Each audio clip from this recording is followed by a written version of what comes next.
दादी कोई कहानी सुनाओ। ठीक बेटा सुनो की कहानी। भगवान से बड़ा हितैषी कोई नहीं। गाय घास चरने के लिए एक जंगल में चली गई। शाम ढलने के करीब थी।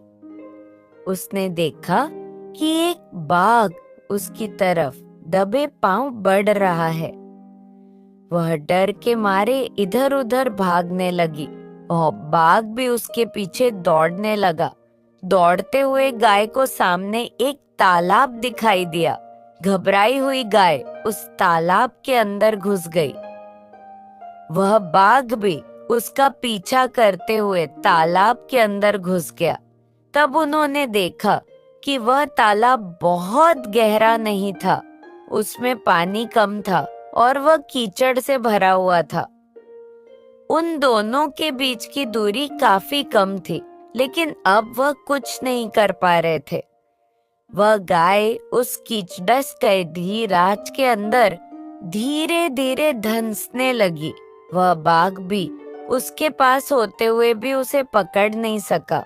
वह भी धीरे धीरे कीचड़ के अंदर धंसने लगा। दोनों ही करीब करीब गले तक उस कीचड़ के अंदर फंस गए। दोनों हिल भी नहीं पा रहे थे। गाय के करीब होने के बावजूद वह बाघ उसे पकड़ नहीं पा रहा था। थोड़ी देर बाद गाय ने उस बाघ से पूछा, क्या तुम्हारा कोई गुरु या मालिक है? बाघ ने गुर्राते हुए कहा, मैं तो जंगल का राजा हूँ, मेरा कोई मालिक नहीं, मैं खुद ही जंगल का मालिक हूँ। गाय ने कहा, लेकिन तुम्हारी उस शक्ति का यहाँ पर क्या उपयोग है? उस बाघ ने कहा, तुम भी तो फंस गई हो और मरने के करीब हो। तुम्हारी भी तो हालत मेरे जैसी ही है।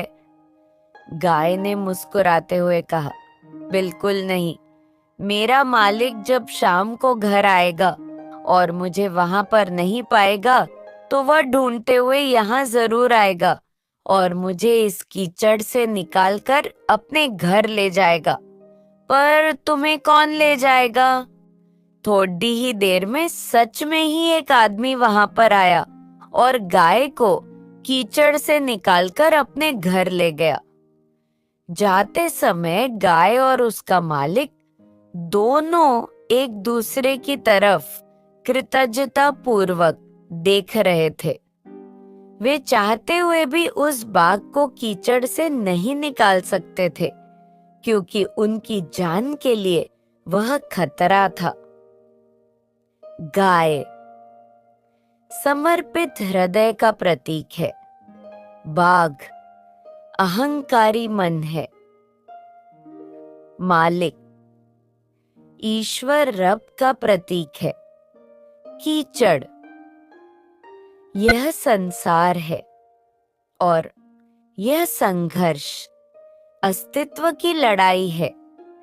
किसी पर निर्भर नहीं होना अच्छी बात है, लेकिन मैं ही सब कुछ हूँ, मुझे किसी के सहयोग की आवश्यकता नहीं है, यही अहंकार है और यहीं से विनाश का बीजारोपण हो जाता है। ईश्वर रब से बढ़दा इस दुनिया में सच्चा हितैषी कोई नहीं होता, क्योंकि वही अनेक रूपों में हर क्षण हमारी रक्षा करते हैं। महिला के शुभ कदम। एक आदमी ने दुकानदार से पूछा, केले और सेब फल क्या भाव लगाए हैं? दुकानदार, केले 20 रुपए दर्जन और सेब 100 रुपए किलो। उसी समय एक गरीब सी औरत दुकान में आई और बोली, मुझे 1 किलो सेब और 1 दर्जन केले चाहिए, क्या भाव है? भैया दुकानदार, केले 5 रुपए दर्जन और सेब 25 रुपए किलो। औरत ने कहा, जल्दी से दे दीजिए।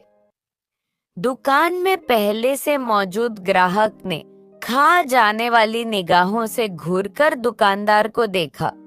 इससे पहले कि वो कुछ कहता, दुकानदार ने ग्राहक को इशारा करते हुए थोड़ा सा इंतजार करने को कहा। औरत खुशी खुशी खरीदारी करके दुकान से निकलते हुए बड़बड़ाई, हे भगवान, तेरा लाख लाख शुक्र है, मेरे बच्चे फलों को खाकर बहुत खुश होंगे। औरत के जाने के बाद दुकानदार ने पहले से मौजूद ग्राहक की तरफ देखते हुए कहा, ईश्वर गवाह है, भाई साहब, मैंने आपको कोई धोखा देने की कोशिश नहीं की। यह विधवा महिला है जो 4 अनाथ बच्चों की माँ है, किसी से भी किसी तरह की मदद लेने को तैयार नहीं है। मैंने कई बार कोशिश की है और हर बार नाकामी मिली है। तब मुझे यही तरकीब सूझी है कि जब कभी ये आए तो मैं उसे कम से कम दाम लगाकर चीजें दे दूं। मैं यह चाहता हूँ कि उसका भ्रम बना रहे और उसे लगे कि वह किसी की मोहताज नहीं है।